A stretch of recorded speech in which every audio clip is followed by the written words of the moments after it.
and I say that as a former University of Georgia employee, so and graduate. Okay, so when you look at Swift, he's a solid NFL contributor. He's just not what people thought. Henderson could be more along the line. Did you teach driving at UGA? I should have. I once got rear-ended 4 times in a month by students.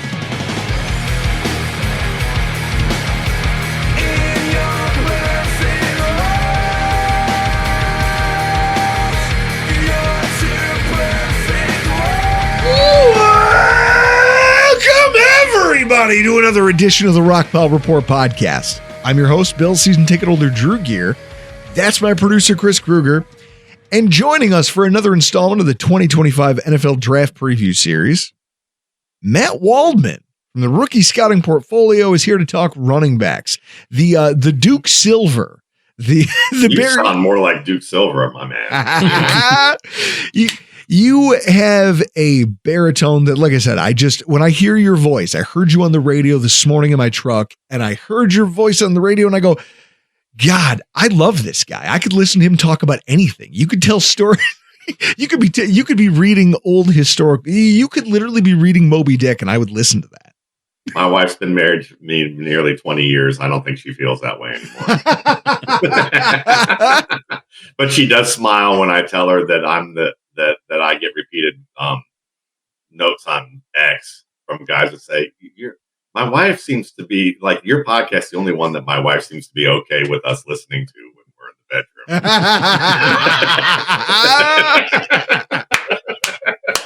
I love it. I've got a voice for the bedroom and for the radio. Now my face probably ain't for TV, so that's all right. So real quick, right off the top, the RSP dropped on April 1st. Tell everybody where they can find it and just kind of give everybody who might be new to this just a quick walkthrough. Yeah, and it's going to sound like I'm telling a tall tale, but as I've told people this year who responded, who are first-time buyers, and their responses are, "Can I cuss on this show?" Yes, sir. Holy fuck is pretty the common response that I get is, or like, I'm a customer for life. Is generally what happens is that when you tell people the truth, that's the easiest way to convince people that you're lying. And so, so when I say this, it's going to sound like a tall tale, but this is a 1,253 page book that is not fluff, devoted to 165 players at the skill positions: quarterback, running back, wide receiver, and tight end. I've been doing this for 20 years.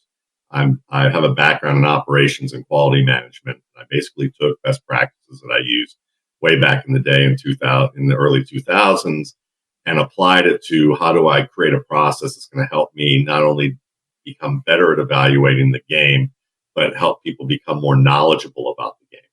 And that's grown into what I'm doing now. And, I've been doing it full time for over 10 years.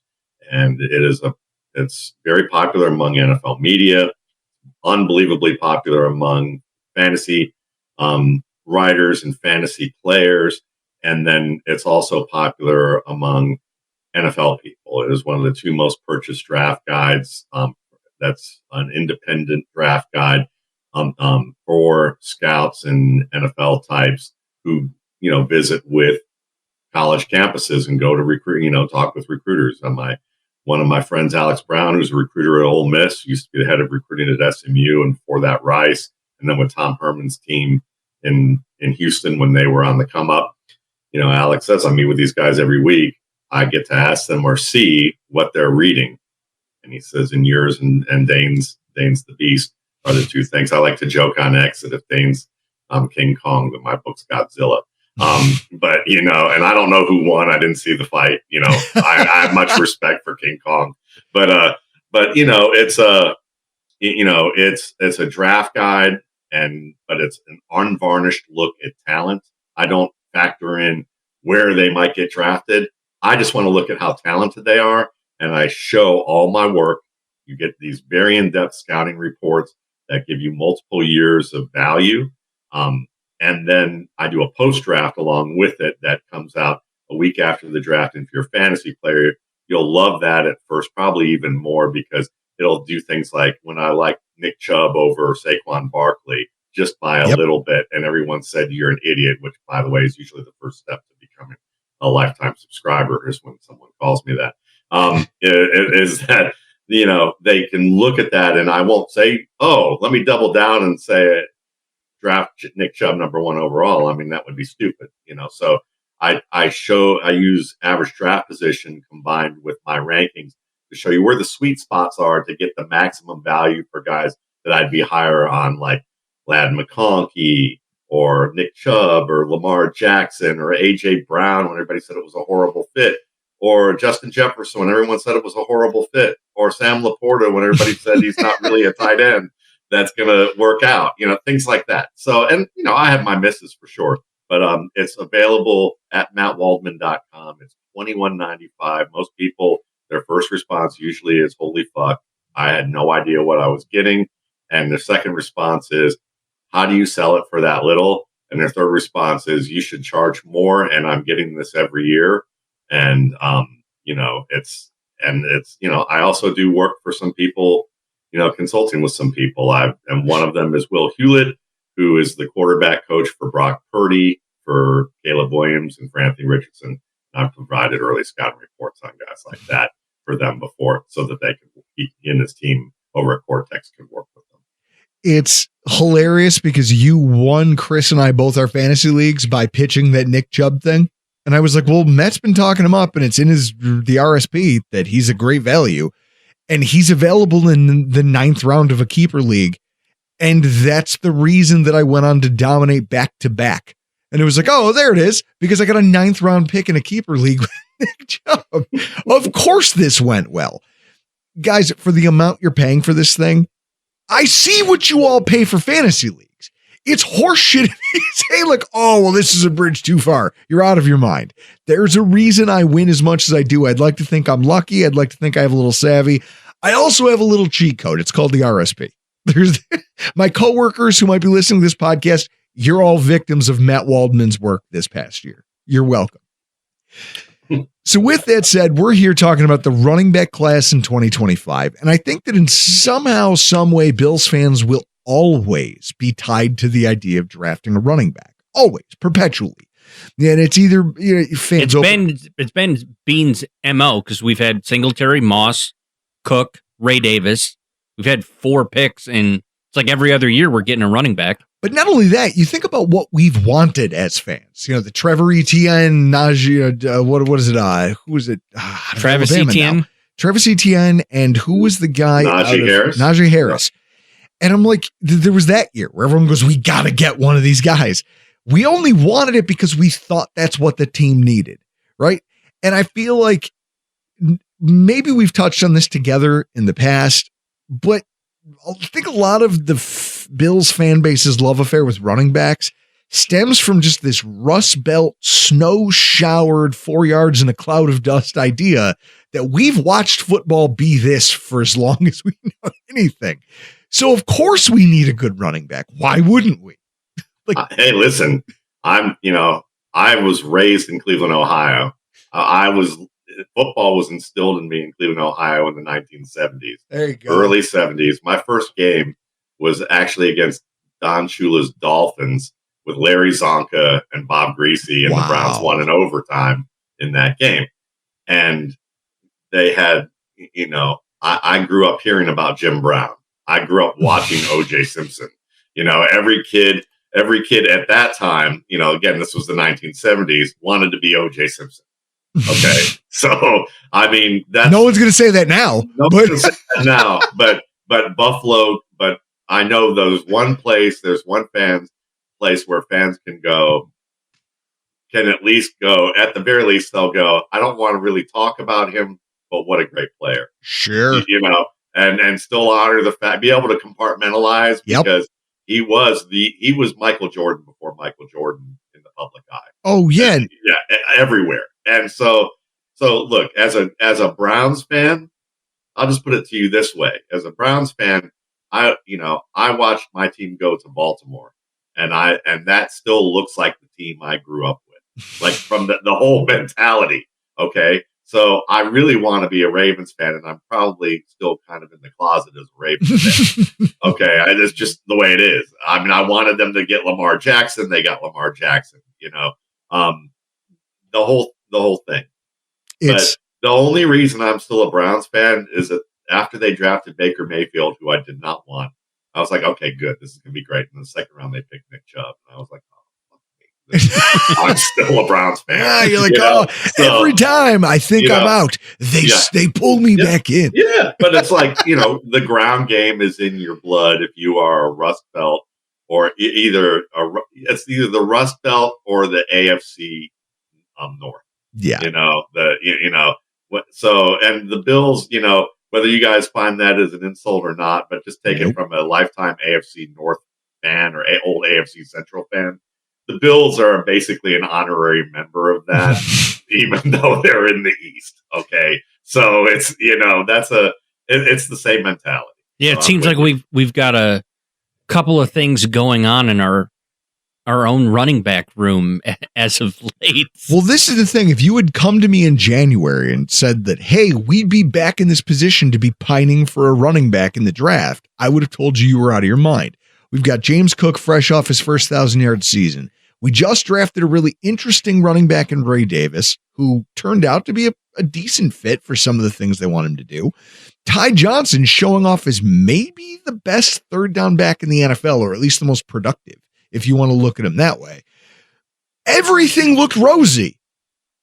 Right through the end of the season press conferences where they're talking about, we love Jimbo and he's great and we can't wait to get to work with his agents, and both coach and GM seemed like they were in lockstep, which is usually their MO. We have a front office and head coach that are always aligned. They were full of praise for James Cook and just how great of a player he was and how much they look forward to working with him, et cetera, et cetera. And then we fast forward to the owners' meetings last week, and this is the audio we heard from our GM. Just like I said, Andy, I love Jimbo. Proud of his success, just like these other guys that we got extended. And I don't talk about negotiations. I would say, his reps and him put it out there that we did talk. So I'm not sharing anything new. It didn't lead to anything as far as, closing in on a deal. And so we moved on to the guys that, we were more on the same page with. And, at this point, Sal, we're on to the draft. Once we got Benford done, and, I don't see us doing any deals anytime soon. We're going to focus on the draft and getting our cap in order, planning for how we cut the 53 down. Because like I've told you guys, even though we have cap space today, it's on top 51. And so depending on how many players we draft, where they, who we see having the best chance to unseat players and what that looks like at a 53 cut, we got to plan for that as well. So, but again, just because we don't have James signed today doesn't mean next year we still can't get him done before he gets to free agency. That's from Matt Beauvais, WKBW here in Buffalo. So the tone changed quite a bit from the end of the season to here. Brandon Beane is widely talked about from both players and agents as one of those GMs that everybody loves, everyone trusts. Like, people have an affinity for him because he's honest. His honesty is probably the best thing he has going for him. He's very open, and when he says things, you have to learn to take that at face value. It's crazy that he went from we're going to get a deal done to, well, there's always next year. Now, Matt, when you hear him talking this plainly about, well, we reached an impasse, so we spent our money elsewhere, but maybe next year when he's kind of already halfway out the door to free agency, like, I want to get your thoughts on the Cook situation from both sides, the player and the GM.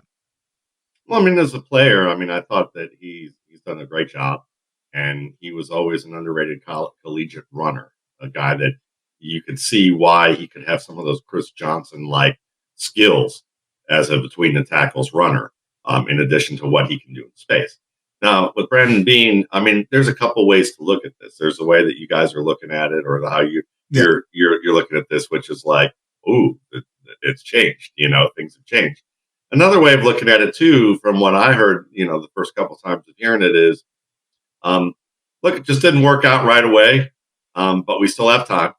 Okay. And I love the guy.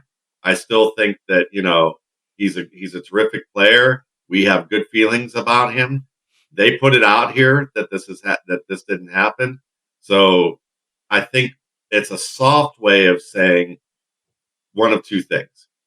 Either he really didn't care that they put it out there, but because the media is asking about it, he's going to say, well, they're the ones that broached it. And here's where our situation is.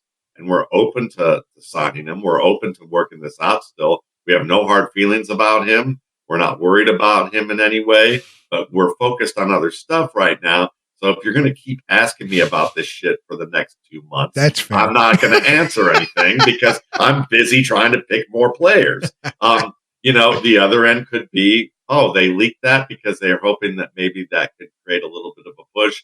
Well, that's all right. That's what negotiation's about. It gets a little bit ugly sometimes. And if this is ugly, this is like the vanilla version of ugly. Oh, for sure. Yeah. We've seen the TO stuff. I mean, this is nothing. So, I mean, this is nothing. And he could just probably be saying, well, they're the ones that put it out here. So they're trying, basically the soft version is they're trying to get a little pressure on us to make something happen. And we love them and it's great. But yeah, fuck you guys. You're going to have to wait a little bit longer. And I'm going to let everybody know that you can twist in the wind a little bit and if it makes you a little bit uncomfortable, maybe you'll come back with something that we actually like as a number instead of trying to push it a little bit further down the road.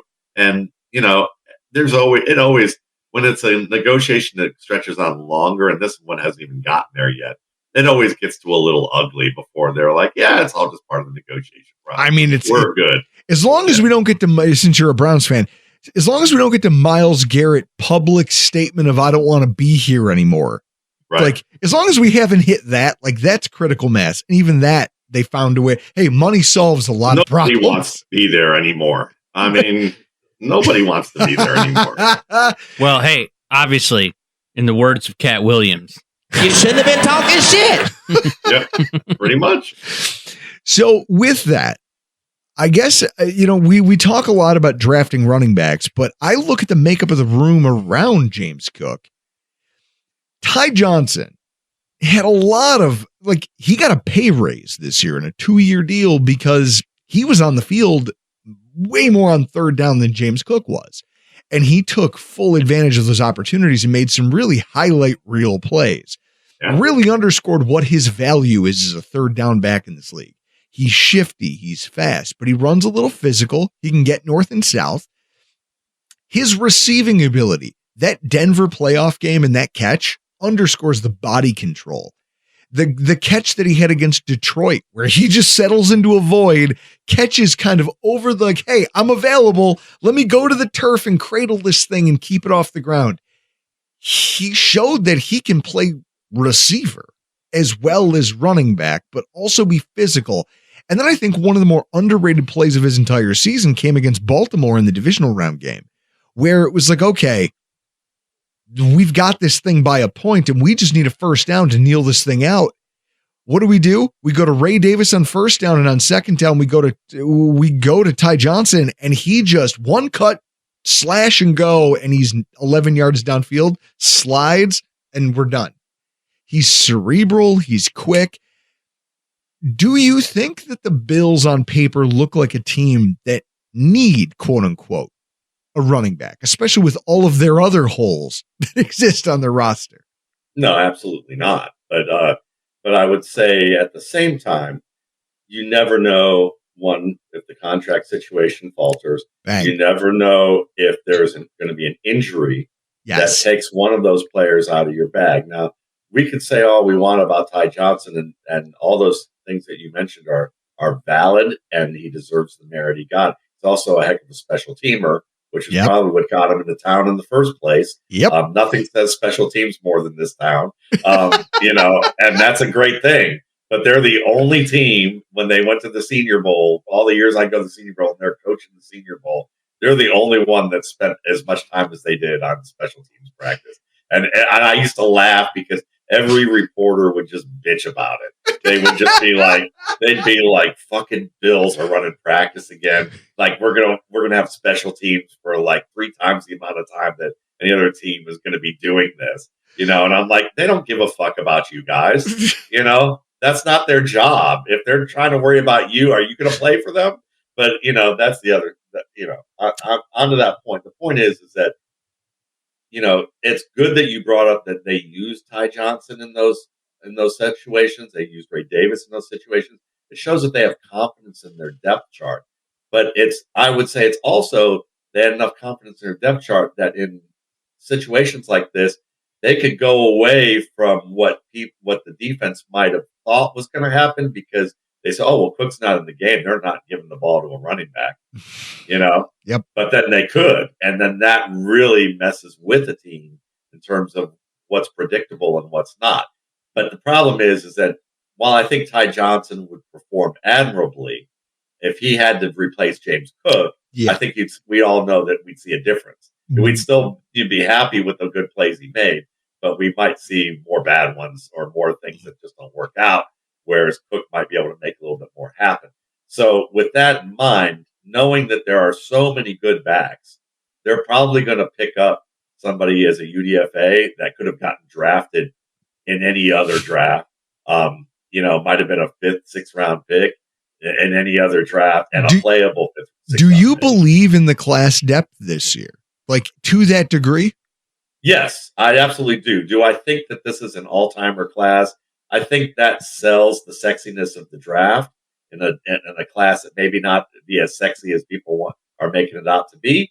But, I would say this, the 2017 class that they keep comparing to that has, maybe the worst player was Jamal Williams, who was still a pretty darn good running back, who got drafted around before Aaron Jones did. And then before that, you had Christian McCaffrey, Leonard Fournette, Alvin Kamara. Yeah. And Austin Eckler was a UDFA in that draft. Austin Eckler.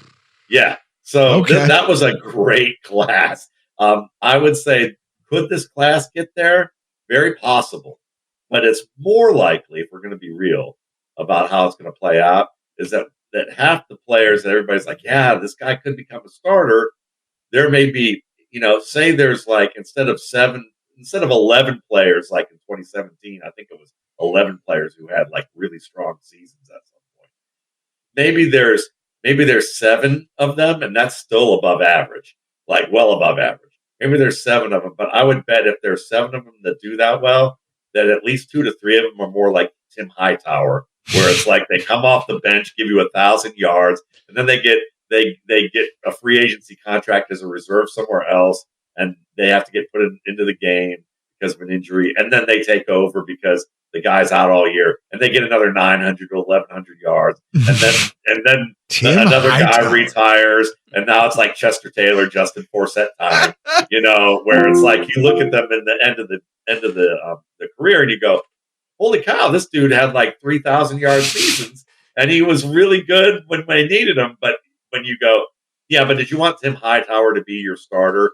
And every NFL GM is like, fuck no, but we want him as depth so that if it happens, if we need somebody, we can count on him. And I think that there may be that we're going to see that kind of scenario, or a Latavius Murray scenario where it's like Latavius is beginning of his career.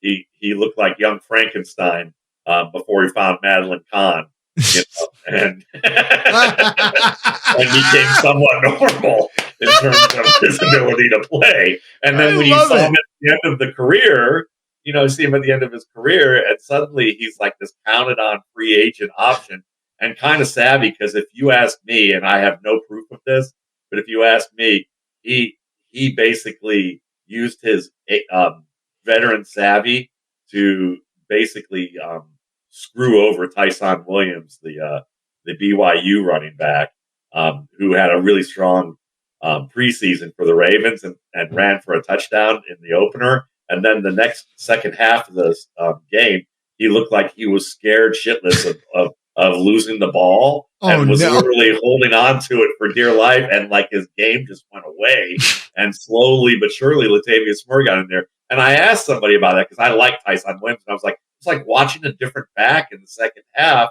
And he looked so good in the preseason and in the first half of the game.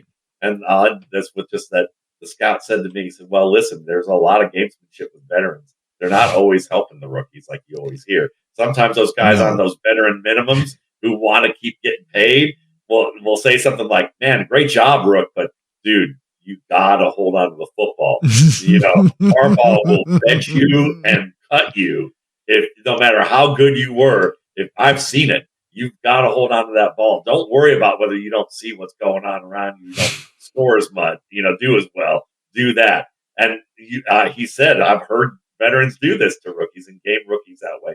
Not all of them are like, let me help you and selflessly do this. Hey, so Joe Flacco. Joe Flacco in Baltimore, he wanted nothing to do with Lamar Jackson. Chris and I always joke, we were watching the playoff game where they were losing to the Chargers. Yeah. And Joe Flacco is sitting on the bench. On one side of him is RG3. And on one side of him is Lamar Jackson. And he wouldn't even get up so the two of them could talk. He actually leaned forward. He leaned forward so that RG3 and Lamar Jackson could talk over his back about his 4 interceptions and just how poorly the game was going. Yeah. He couldn't have given a shit less that kid was struggling in a big moment because his attitude was, you bench me for the kid. This is what you get. Yep. So that dynamic absolutely exists in the NFL. Yeah. Now, when we talk about prospects, what you just kind of hit on, like there's something too about like ball security, like you talking about like, oh, this takes a guy out. I bored my wife almost to sleep telling her the story of Arian Foster the other night. And I was like, do you know that the only reason he got to start where he did and how he did was because he had a bad attitude, so he didn't get drafted. The story about how the Seahawks didn't draft him is hysterical, where they call him and he goes, draft me. I mean, and they're like, well, you don't sound very excited. He goes, well, I'm not. And so they don't pick him. And then he gets to walk onto the Texans at a time when Steve Slayton couldn't catch a cold. Like that guy couldn't hold on to anything. The ball might as well have been a bar of soap. And so Slayton's fumbling. He's having issues. They go, okay, let's throw Arian in there and let's see what he can do. And he ran away with the starting job. And next thing you know, Steve Slayton's in Miami, where running backs go to die. So it's just funny how this all works. But it's also why I love your work and because the running back position is one that not only for football purposes, but for fantasy football purposes. And if you're in a dynasty league, like getting this right could be the cornerstone foundation of you being a really great football team. Like look at what the Ravens were this past year because they picked the right free agent running back. You could be that in dynasty football if you just understand the right rookie fit and the right usage and their skill set, which is where the RSP sets you up for success. Now, with that said, I want to get into some prospect Q&A because I love this part of our conversations. And I'm going to come hot out of the gate with one that I know was controversial. Amarian Hampton. Because Amarian Hampton, which I almost think is I question if this is one of the greatest pieces of draft groupthink of all time. He's been listed as a top 10 player by some people. He's been talked about as the second running back overall behind Ashton Gianti. And yet you have him as your running back 10 in the RSP. And can you expand on why? Sure. There's a few things here. Again, with the pre-draft with the RSP, what I'm doing is looking purely at talent and not potential fit. So, he could, and then when also rankings suck because when you do rankings, you're giving this like invisible barrier between each player as if it's like this huge distance, as if each ranking point is a mile. And so therefore I must be like 9 miles away from like him being where he's supposed to be. Yeah. That's the intuitive thought when you look at rankings for too long, instead of looking at the score. And then when you look at the score of the player, really, he's like 1 or 2 small improvements away from being an immediate starter in the league. if a team doesn't already have an immediate starter that they feel strongly about. Imagine like a good example is James Conner in Arizona. James Conner, is he an elite running back? I would argue no. Is he a good NFL starter? Absolutely. And the thing is, though, is that they got Trey Benson last year. Trey Benson is a promising young back. But are you going to start the promising young back right away if you already have an established good starter who maybe not has as high of a ceiling as Benson, but he's going to make the right decisions. He's not going to fumble the ball. He can catch and he can block. You don't know all those things with Trey Benson right now. You just know that he could someday get to where you want him to be, and he's worth the investment. So Omarion Hampton is lower on my board because for three smaller reasons. One that is the biggest reason is that regardless of whatever analytics might tell you about his ability to pass protect, because they counted how many successful pass blocks there were, counting how many successful pass blocks there are in the college game doesn't matter if the technique sucks. Yep. So if you're dropping your head into an NFL defender coming towards you, usually one of three things happen. Either you're put on your ass because you're overextended and he can just basically hit you in the chest with good timing and you're basically, canned. The second thing that can happen is that he can either swim over you or pull you forward, and you're basically whiffing on that end. Or you've telegraphed it so early that he can just step around you with the swim. So that's what happens when he faces guys who know how to use their hands somewhere in the same state as an NFL defender. Not in the same city, not in the same neighborhood, not even on the same street. Just guys who you go, wow, that guy actually has some hand usage that in a couple of years, if he keeps working at it, he's going to be really good. That's what he's failing at right now. So he's a liability in that respect more than what the analytics show. So he'll have some successes, but he'll have enough failures that if he doesn't address it this summer and really get better at it, it may be a little bit more of a difficulty, which could limit when he's on the field and take away some of the snaps where he might have been eligible to leak out of the backfield and catch the ball, which he's good at. Second thing that's a little bit of a concern is ball security. He doesn't have bad ball security, but it's closer to the threshold that I've defined as are you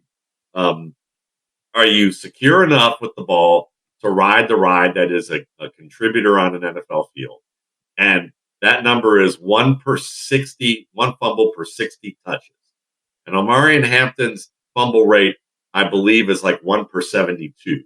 So it's kind of it's above that tier, but it could be improved. Yeah. And you are also a determined big running back who takes a little bit more time to get up to top speed. Now that 4.48, people like to say, this is the thing that I kind of don't understand as a scout that I hear the analytics people do. They'll often say, oh, but that 4.48 is a great RAS score, relative athletic score for his size. That's a great thing. I was on a podcast with a good friend of mine who's more of a statistic modeler who said that. But I think then they'll turn around and say, Tez Johnson, oh, he was so slow for his size. But I'm thinking, the dude's so quick and so has such good acceleration, and he's so small that are you going to be able to even reach him and bring him down with the small surface area he has? Whereas Omarion Hampton is a huge fucking target. Who I'm glad that he can get up to speed. When he gets up to top speed, it's really fast, but he needs a runway to do it. And when you watch the tape, one of the things that you see with him is that it takes him a little while. His acceleration is 20 shuttle, is borderline, is like high-end contributor, not starter level, not elite level, high-end contributor level, which means on the occasion he's not agile. It's like, look, you're a big load who You ran a quick 40, which people will look at and go, hey, good job, big man. You got up there and you did it. He's a good running back. But if you really want to dig into the finer metrics, if you don't have agility in today's NFL, that'll get you killed. And it's not, it's okay. His agility's okay, but it's not going to get him. It's not going to get him in the open space, and his acceleration isn't going to get him in the open space unless it's really well blocked and the linebackers have bad angles to him. Most of the time, he's going to get to the second level. He's going to push or have a stalemate with some linebackers, and that's basically it.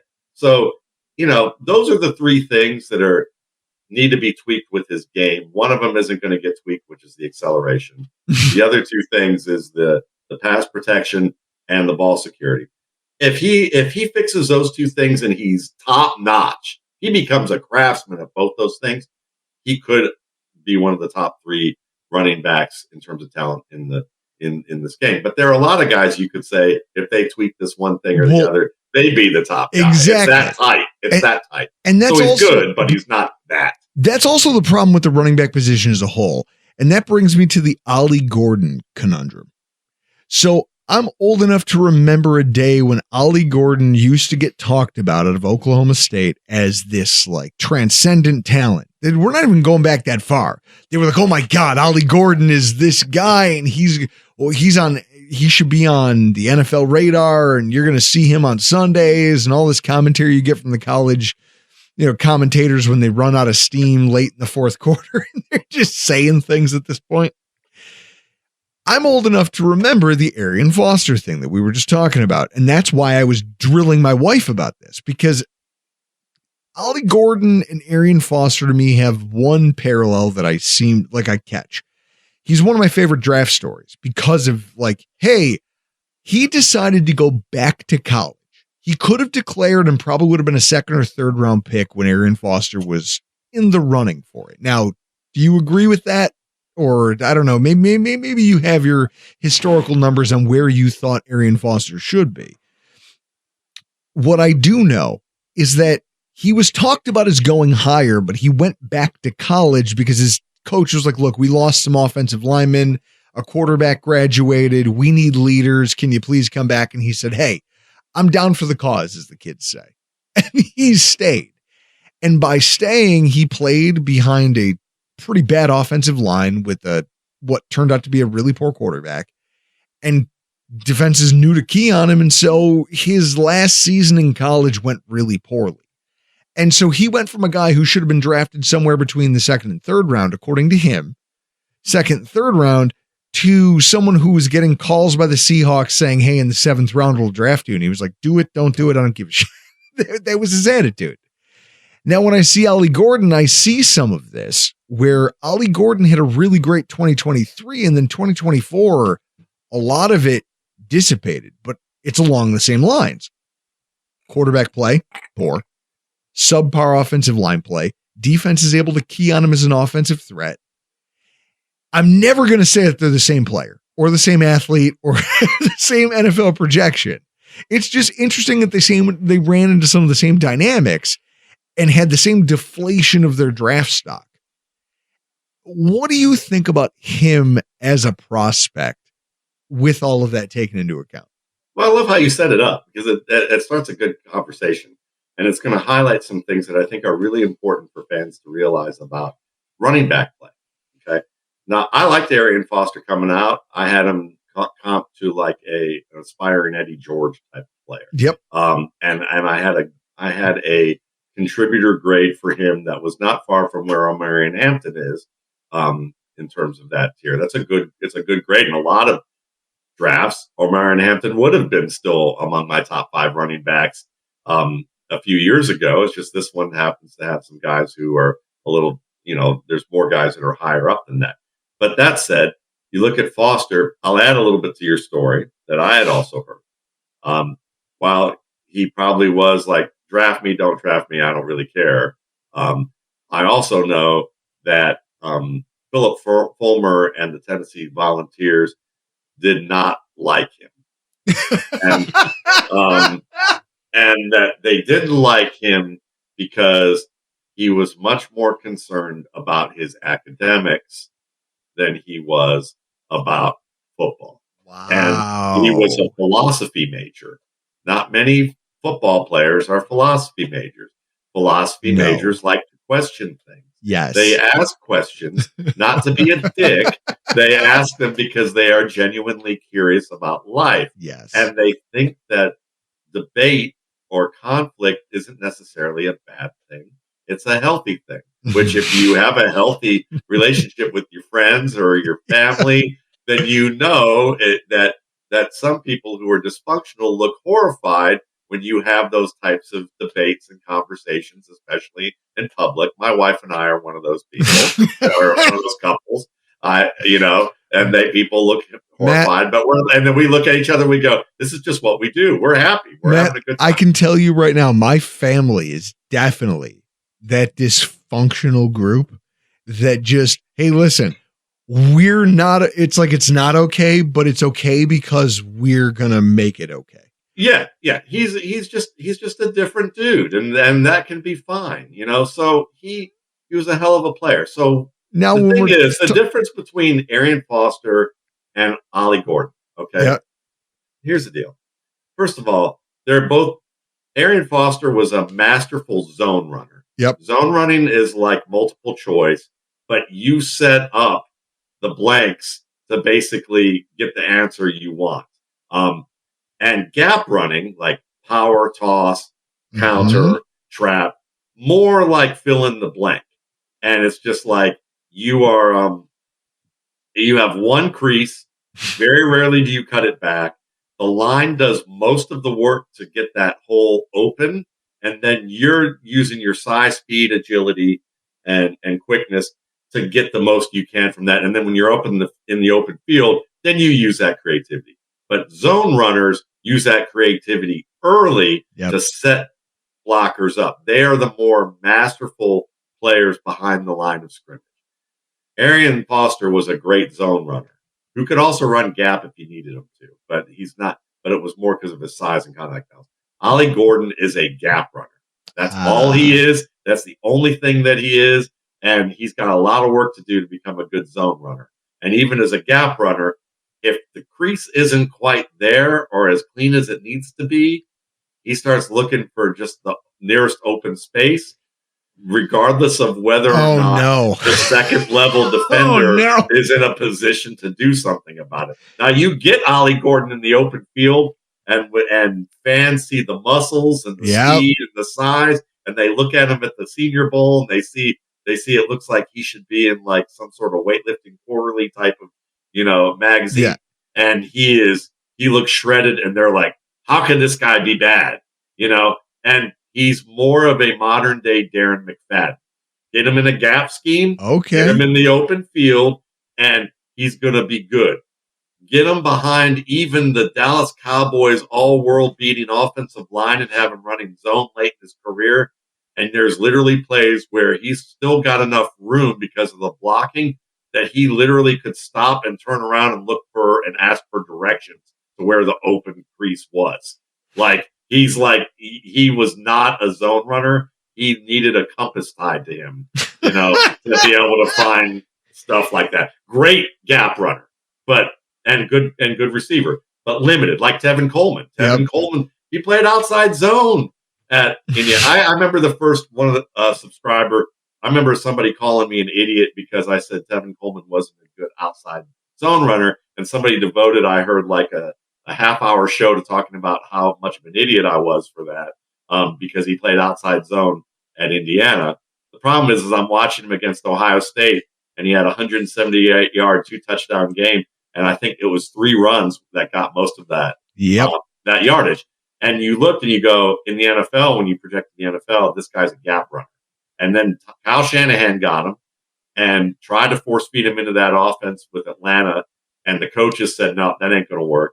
And then Kyle's like, what if I give him some gap plays? Yeah, but we have a line that's better for zone. And Devonta Freeman's killing it as a zone runner. Let's just give him a year or two. I mean, I see Ollie Gordon, and the one thing I read in that in like the term got used, he takes thunderous hits. And I go, oh God, I never want that to be equated with a running back. That's the opposite.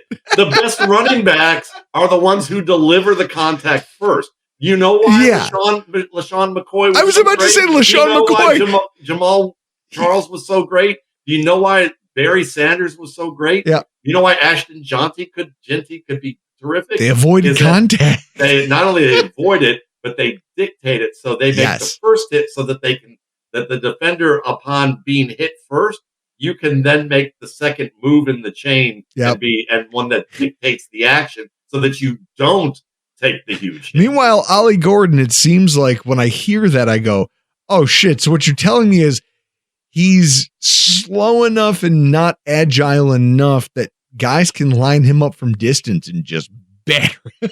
You don't have a long NFL career if that's what happens to you. The speed is there, the quickness is there, the agility is there. The problem is it's not there when he has to make a decision. And so if it's a one decision, if it's like, here's the gap, it's wide open, it's well blocked, he's going to look like a monster.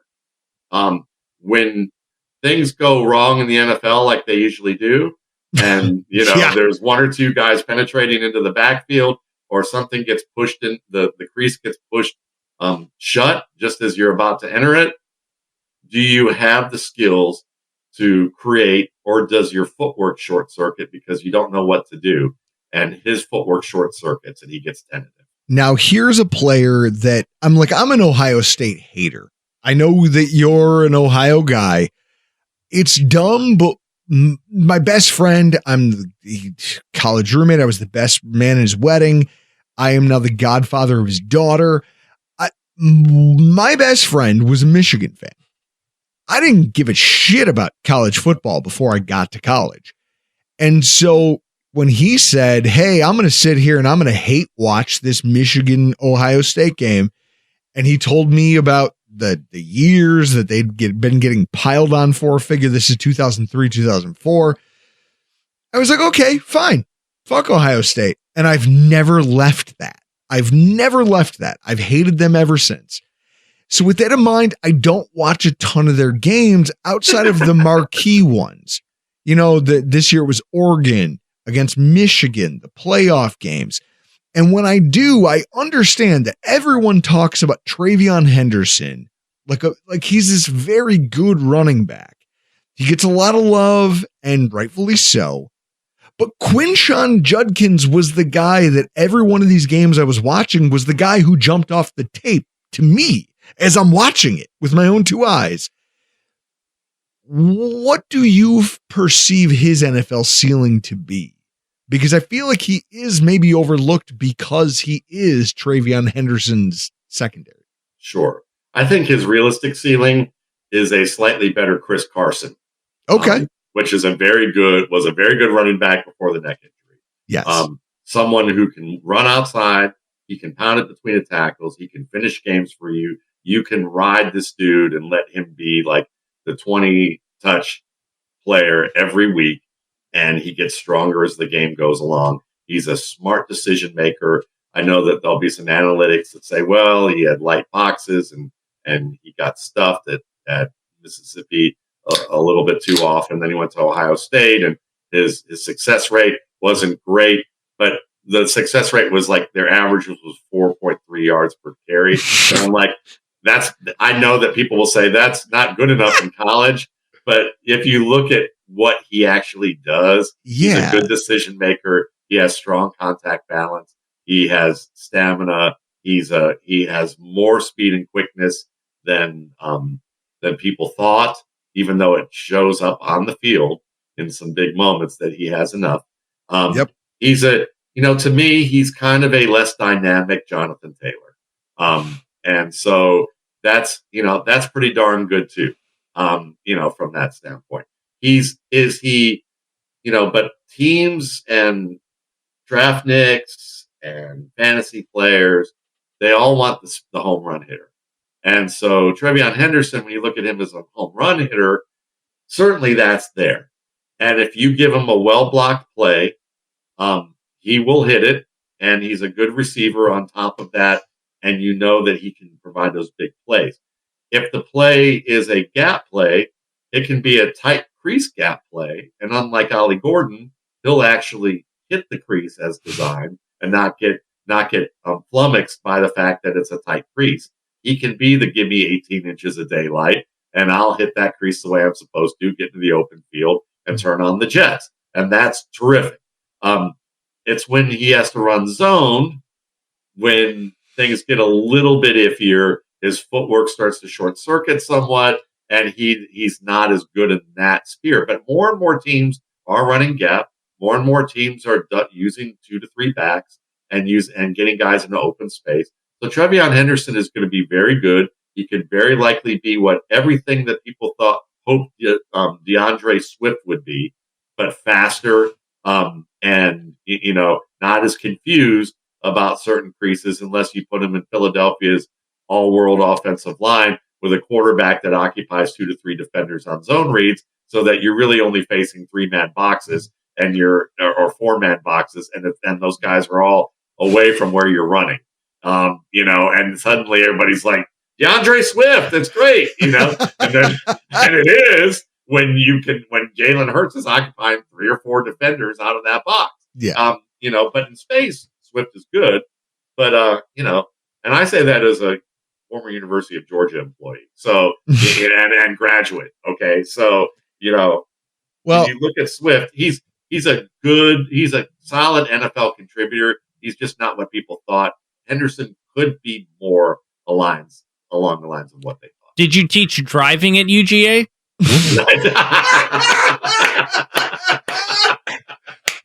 I'll tell you this. I should have. I once got rear-ended 4 times in a month by students when they first got smartphones. Oh, Chris. See, he doesn't talk much, but when he does, it's gold.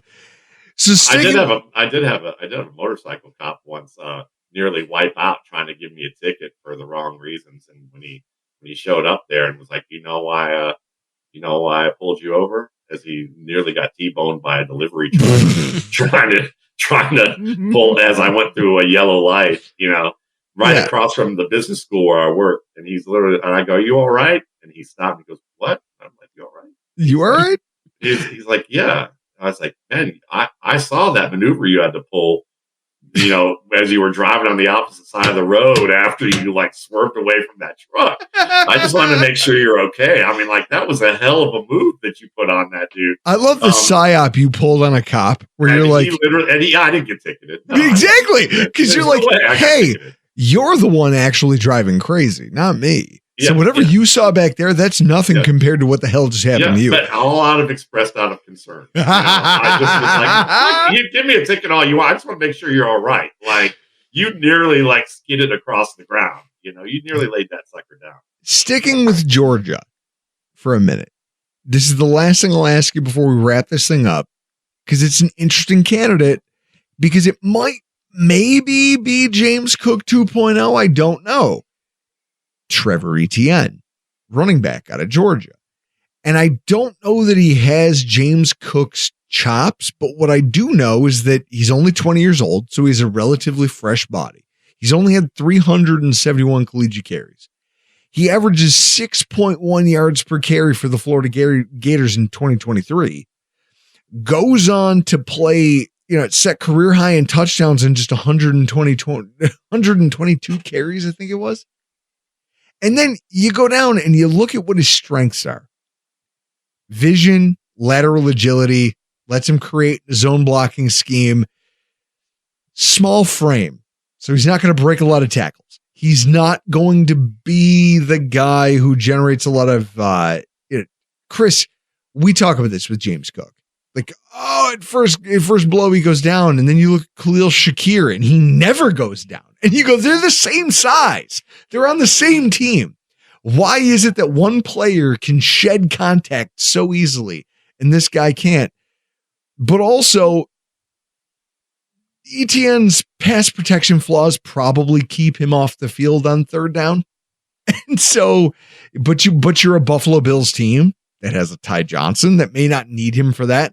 Is there a world where you look at a Trevor Etienne, if you're the Buffalo Bills, and you say, hey, there's a round where we could be comfortable in the middle of this draft taking this player. And then whatever happens with James Cook happens. And we still have someone who has a similar enough skill set that we think we can replicate some of the things that he did. Yeah. I mean, I think that, and a lot of these backs are going to be going in the 5th, 6th, and 7th round that people, might be mistaken for 2nd and 3rd round guys. That, so Etienne's probably going to be there. And he is a good young back. And he was positively electric in Florida. And he wasn't as bad as people were going to make him out to be in Georgia. He was good. And you can see the burgeoning skills that he has. I would probably compare him to he's aspiring to be Jahmyr Gibbs, but probably won't quite get there, but will be good enough that you'll be like, if you were the Detroit Lions and you had Trevor Etienne instead of DeAndre Swift, you might have asked for more capital in return to get Jahmyr Gibbs than you did for Swift. Yeah. Or you might have just decided, screw it. We can live with Gibbs. We got David Montgomery beside him. That can work just fine. So I think Trevor Etienne is better than his brother. I think he's okay. I think his brother needs a compass. Anything outside of gap plays, and he's improved. But I think Trevor could have as good or better of a career in the right fit. So he's a talented runner. I think that has skills there. But there are other guys like that I'll just mention quickly. Sure. Dylan Sampson, I compared to James Cook. He's aspiring to be James Cook. If it doesn't work, he's more like Justin Jackson, which, was a guy that if he didn't get hurt in the preseason, we might not have ever heard of Austin Eckler. Dylan Sampson literally broke rushing records at Tennessee last year. Yeah, he's better than Waddle, than Wright, Jalen Wright last year. 100% between the tackles. He's more of a gap runner, but the Bills like to run that. They like to run gap plays. He's a better gap runner. He's not so bad as a zone runner that it won't improve rather quickly. And he's a tough runner for his size. So he's not bad in that same vein. If you want to take your time and just say, you know what, we'll give him a year to continue to get better as a pass protector, but we could maybe find ourselves a lead back much later who's more Aaron Jones-like. SMU's Brashard Smith. I mean, the dude at Miami, he was a wide receiver. They occasionally put him at running back, and then he switched to SMU because there's a funnel from Miami to SMU with some coaching staff guys who were there, and there have been some running backs that have moved over there. Brashard Smith looks like a more advanced runner than Tyrone Tracy did at Purdue in his first year. Okay. And Brashard Smith actually can catch the ball, unlike Tyrone Tracy could as an Iowa wide receiver. Brashard Smith, it was better. I'll put it this way. Savion Williams can be either a starting wide receiver or a starting running back in the NFL. Yep. He's like Cordero Patterson, the way that Cordero Patterson could have been. Yep. And so you could say either way you plug him in, it's fine. You could look at Brashard Smith and say he was a decent wide receiver in college, but it's good that he switched to running back because it's probably going to be better for his career. He's already doing things as a pass protector and a decision maker as a runner where you're like, I'm impressed after 1 year. And then you look at a guy like, Tyrone Trace, and you go, there was no way you were going to be a wide receiver to finish your college career. You are definitely needing to move. And saying that you were a former wide receiver isn't going to really say much about your receiving skills. It's not that he's horrible as a check down option, but it's just he's not like a threat downfield to the level that people want to make it out to be. Don't tell people that you were a wide receiver. Just keep that to yourself. Yeah, just pretend you were a running back the whole time and it'll all be fine. Yeah, exactly. Like you're a hell of a running back already right now for guys only played 2 years at the position, and that's great, or you could just say, I was a wide receiver, haha, and I was not very good. And people will find that endearing, and you'll charm people as they realize that you're a pretty good running back. Matt, I always love getting together with you to pick your brains about just draft philosophy, really just to talk to you. This is one conversation that I annually look forward to. I really do. And I love looking forward to hearing you on other outlets. I mean, I hear you on podcasts on our local radio station. I love that we get together and do this. Tell everybody where they can go get the RSP, where they can download it one more time, and then tell them where they can follow you on social, because it's hilarious watching you retweet guys going, holy fuck, I thought there would be some fluff in here. I saw that the other day. Exactly what you were talking about. Yeah, I get those letters all the time. I get emails like that all the time. That's why my tag, my unofficial tag is pleasantly shocking readers since 2006. So I'm thinking to just changing it to holy fuck. Holy fuck. But I do have to ask you before I do share that with people before the show. And every time I've seen this sweet setup that you guys have, I've got in your studio here. I do have to ask two questions, actually. One, are Fruity Flakes as well preserved as Doug Flutie looks? I could taste them. Have you opened the box? The box is closed, but I'll tell you what. So I'll tell you, Matt, I'll tell you this. So there's a box over behind Drew, behind my shot that people are looking at right now. There's a box over my shoulder here, which I bought because you're a Georgia person. I don't know if you have ever been to Lucia's Italian restaurant in Roswell, Georgia. This says, best if used by November 1999. So, yeah. I think that probably worked for Flutie a little bit too at times, as fun as he was.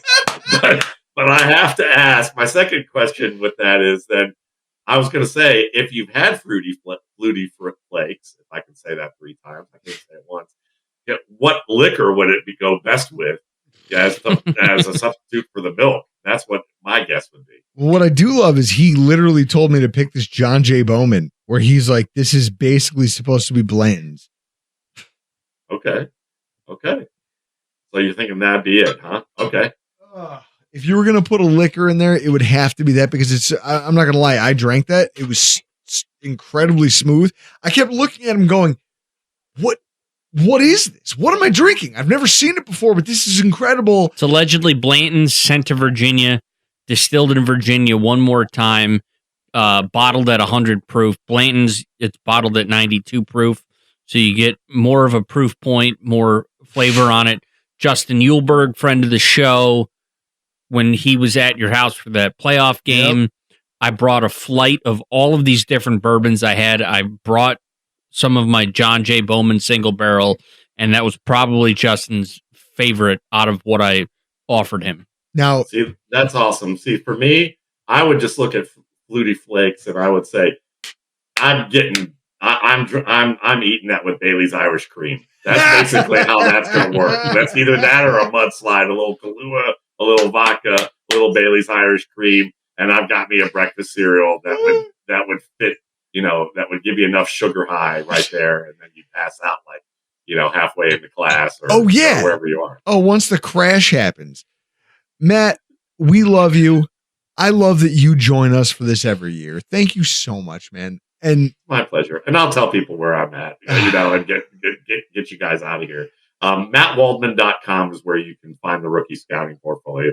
You can order it there for $21.95. You get the pre-draft, you get the post-draft, you get a newsletter throughout the year. It's all pretty much on the front page, so you can see how that works. If you need to email me, you can email me at mattwaldman@gmail.com. I usually get back to people within 24 hours. If it's a dumb question, I joke around and give you an answer, and you feel like a dumbass for it.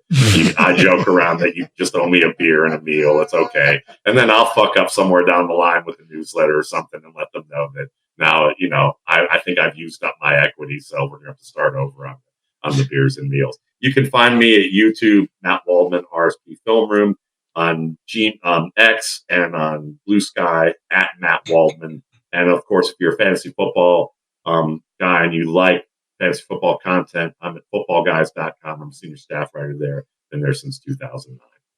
Guys, and you haven't been getting catfished lately, have you? No, I don't think I've been catfished in quite a while. I think the last you did have that secondary Twitter account. Oh yeah, that's true. That's right. You know who I got to blame for that? That was Moser, Marcus Moser, the Dallas guy. He got catfished, and there were a bunch of guys that went on. I've gotten pretty savvy about avoiding that. I've had a few attempts, but I've avoided that. So I'm getting better with age, as opposed to like my declining skills at this point. So that's good. Guys, this has been a lot of fun. But for tonight, we got to get the hell out of here. I'm Drew Gear. That's Chris Kruger. That's Matt Waldman. And this has been your Rock Pile Report.